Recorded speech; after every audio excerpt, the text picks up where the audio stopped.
So when most people think about the history of computers, they probably picture, wires and screens and silicon. Right. But that's not really the full story. Not at all. It's Yeah. actually this incredible human obsession with automating thought. And that's the arc we're tracing today. It's a massive journey. It is. We're going from, 2700 BCE all the way to the AI that's probably on your phone right now. And it's not just about better calculators. It's about how we went from counting on our fingers to building machines that can paint and write code. Okay, so we have to start way, way back. The abacus, around 2700 BCE. Now, is sliding wooden beads on a rod, is that really computing? Well, in a way, yes. I mean, it's the very first time we offloaded a mental task to a physical tool. You mean you don't have to hold the number in your head? Exactly. You're storing a value physically. That's the seed, the absolute origin of digital memory. That's a great point.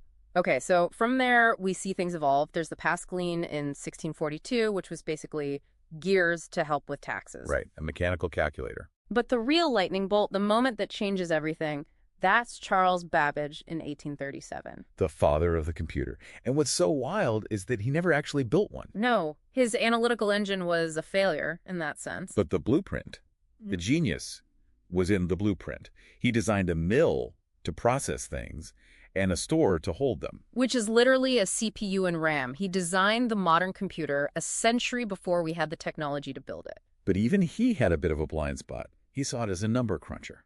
And that's where Ada Lovelace comes in. Yes. She was the one who saw the true potential. She realized the machine wasn't just manipulating numbers, it was manipulating symbols. And those symbols could represent anything. Music, words, logic. She got it. She understood that computers could be more than calculators. She wrote the first algorithm for a machine that was still just a drawing on paper. And then that idea just sits there. It lies dormant for almost a century until war becomes the catalyst. World War II.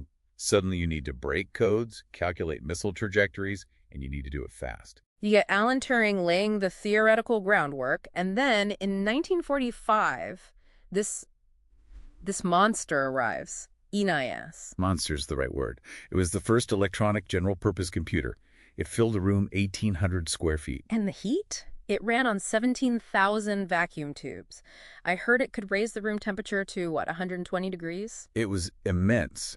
But here's the crazy part. To reprogram it, You couldn't just click on a file. no, you had to physically walk inside the machine with a bunch of cables and replug everything. It could take days. That's insane. It's like using a wrench to change the software. Which is why John von Neumann's idea was so critical.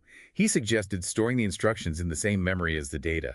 He basically invented software. He did, and once that bottleneck was gone, the hardware race really began. And the speed of that race is it's hard to comprehend. We go from those hot, fragile vacuum tubes To transistors, smaller, faster, cooler. then to integrated circuits where you're stacking transistors onto a tiny chip. To give you some perspective, ENIAC had those 17,000 vacuum tubes and filled a building. And the microprocessor in your smartphone, it has billions of transistors. Billions. We basically took a city-sized computer from the 1950s and shrunk it into a piece of glass you use to watch cat videos. And that explosion of power led us right here to what they call the fifth generation, artificial intelligence. Which feels like a completely different kind of machine. It does. Before, we were giving the computer very rigid rules, if X happens, then you do Y. Exactly, that's deterministic. Yeah.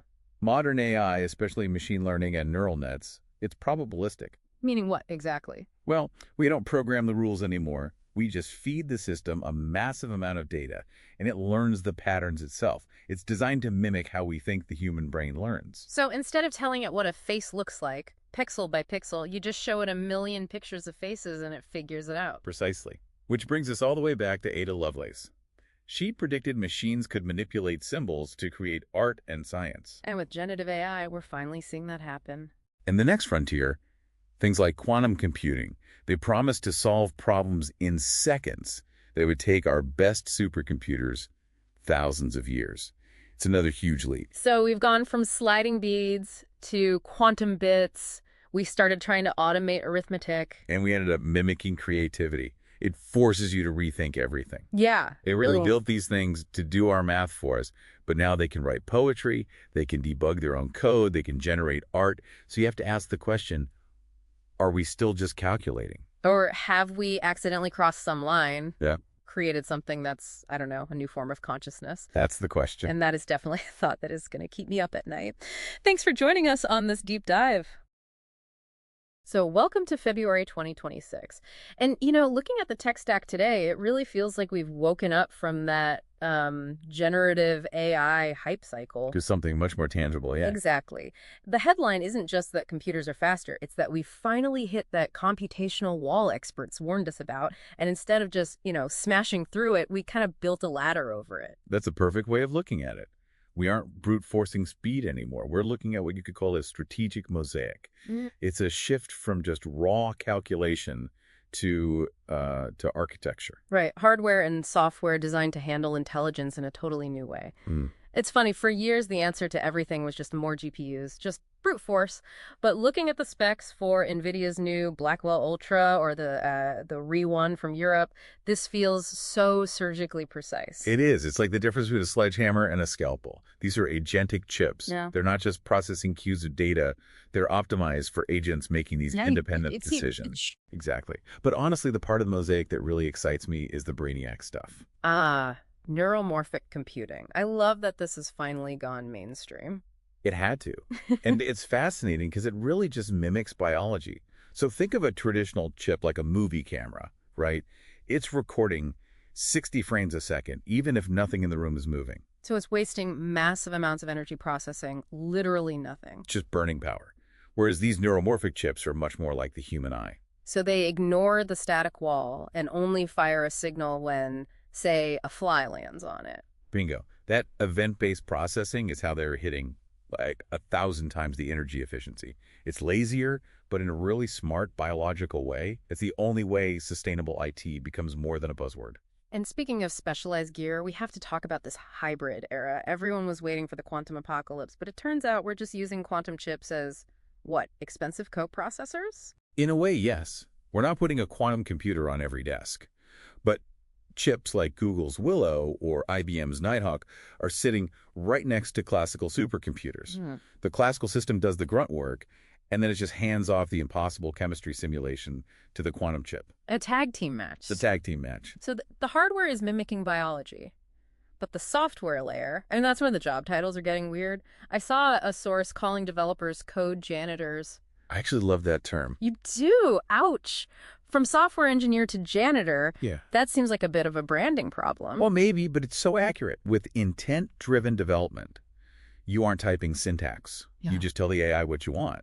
The intent and platforms like Windsurf or Cursor, they generate all the boilerplate code. So the human just cleans up the edges. You're the architect. The AI is the bricklayer. Precisely. And that bricklayer isn't working alone. We've moved to multi-agent systems. Right. Software isn't one big monolith anymore. No, it's a team. That travel app example really made a click for me. It's not one program running a script. It's one agent booking the flight, another one is arguing with the visa database, and a third is handling real-time translations. And they all negotiate with each other. Without you having to micromanage any of it. And because those agents handle the complexity, that low-code market is just exploding. It's hitting something like 45 billion. So we've got software that acts like a team of employees, but until pretty recently, that team was tracked behind a screen. Not anymore. That agentic brain is getting a body. 2026 is the year of physical AI. So you walk into a logistics center now, and those humanoids from Figure or Tesla, they aren't just demos. They're actually moving boxes. And it's not just the big robots either. It's edge intelligence. Yeah. It's the shoe that adjusts its own arch support, or the factory camera that spots a defect on the line. The smarts are in the object. Which brings us to the big headache of 2026. Security. If your shoes are thinking, well, your shoes can be hacked. Hence this huge shift toward geopatriation. It's a clunky word, I know, but the concept is so vital. Data borders are becoming as hard as physical borders. Companies are yanking critical data out of the passive public cloud and locking it down in sovereign infrastructures. And locking it behind post-quantum cryptography, I assume. You have to. That harvest now, decrypt later threat is very real. Bad actors are just hoarding encrypted data today, betting they can crack it wide open when quantum gets a little stronger. PQC is the only shield against that future. Okay, so let's pull this all together. We have chips that function like eyes, software that evolves like a colony, and intelligence that's actually embedded in physical reality. It all points to this concept called digital continuity. We aren't just building tools anymore. We're building systems that are self-healing, that are autonomous. Computing is becoming an immortal pursuit, in a way. It feels like we're crossing some kind of threshold here. The technology is starting to look less like a machine and more like, I don't know, an organism. And that's the key takeaway, isn't it? As high-performance computing starts to simulate biological processes with such extreme fidelity, the differences are becoming, well, semantic. Which leaves us all with a pretty heavy thought to chew on. As these systems become self-sustaining and truly agentic, at what point does the line between silicon life and biological life actually disappear? I think we're just watching it blur in real time. So for decades, we've just been riding Moore's law, right? Shrinking transistors, making everything smaller and faster. Down to the nanometer scale. But we are hitting a wall. I mean, a hard physical limit. You can't really shrink a transistor smaller than an atom. You literally can't. You start getting quantum tunneling and your logic just, it falls apart. Silicon is maxed out. And that's why this deep dive is so fascinating. Right, this isn't about, slightly faster chips anymore. No. This is a fundamental shift in physics, in biology even. Yeah. We're looking at what some are calling the next epoch of computing, starting around 2030. And it seems to be driven by four really distinct paradigms. Okay, so let's jump into the first one, the one that completely rewrites the rules. Quantum computing. The big one. We know the basic idea moving from binary bits to qubits using superposition. But what stood out to me from the papers, especially from Google's quantum team, is how fast that timeline is moving now. It's the scale of the speed advantage that really matters here. I mean, we are talking about machines that can solve certain problems in minutes. Problems that would take our absolute best supercomputers. What was it, 10,000 years? 10,000 years. And while everyone's first thought is about breaking encryption, Which is a huge deal, of course. it is, but the sources all highlight that the real game changer is simulation. Nature itself is quantum. Right. So if you want to design a drug to target a specific protein or model a catalyst for carbon capture, you can't really do it efficiently with just ones and zeros. Exactly. You need a computer that speaks the same language as the molecules. That's the revolution. Okay, so quantum is for that heavy lifting, the massive calculations. But for actual intelligence, the learning part, the architecture we use is still, well, it's all wrong. And that's where neuromorphic computing comes in. This is the move away from the von Neumann architecture we've used for, 70 years? It is. Standard CPUs are clock-based. They march to a rigid beat, consuming power whether they're working or just waiting. Right. Neuromorphic chips mimic the brain. They're, event-based. I really like the analogy in one of the reports. The motion sensor one? Yes. It's the difference between a video camera recording an empty room 24/7 versus a motion sensor that only activates and only uses power when something actually happens. Precisely. They process information in these spikes. And because of that, they use thousands of times less energy than our current AI hardware. Which is the only realistic path to artificial general intelligence. Yeah. AGI. It has to be. You can't have an AGI that requires a small nuclear reactor to run. It has to be efficient enough to learn in real time, on the edge. So we have the speed with quantum and the brain structure with neuromorphic, but we've still got a massive bottleneck, storage. Right. We are generating more data than we have silicon in the world to hold it. And ironically, the solution isn't high-tech. Yeah. It's ancient. Biological computing. Nature perfected data storage long before we ever invented a hard drive. The research on synthetic DNA storage is just staggering. The density numbers are, they're hard to wrap your head around. A single gram of DNA can theoretically store 215 petabytes of data. That's 215 million gigabytes. You're talking about the storage capacity of a massive data center in a test tube. And it lasts. A hard drive degrades in a decade. DNA is readable for thousands of years. It's the ultimate archive. So the hardware itself is becoming biological. Which is the perfect bridge to our fourth and final paradigm, the neural interface. Ray Kurzweil's whole prediction of the singularity around 2045 is starting to look a lot less theoretical. Not with modern brain-computer interfaces, no. Yeah. This is where everything converges. You start with BCIs that let you control technology with your thoughts. But then it gets weirder. You have nanobots in the bloodstream repairing cells, maybe reversing aging. And at that point, the line between biology and technology just dissolves entirely. And the ultimate goal described in this research is mapping the connectome, the complete map of every neural pathway in your brain. To achieve what they call mind uploading. That's the theory. Yeah. You scan the connectome, transfer that consciousness onto some digital substrate, and you Mhm. escape the biological body. Which brings us to the ultimate ship of Theseus paradox for the digital age, doesn't it? Hmm. If you map your brain and upload it to a cloud server, is that digital person actually you?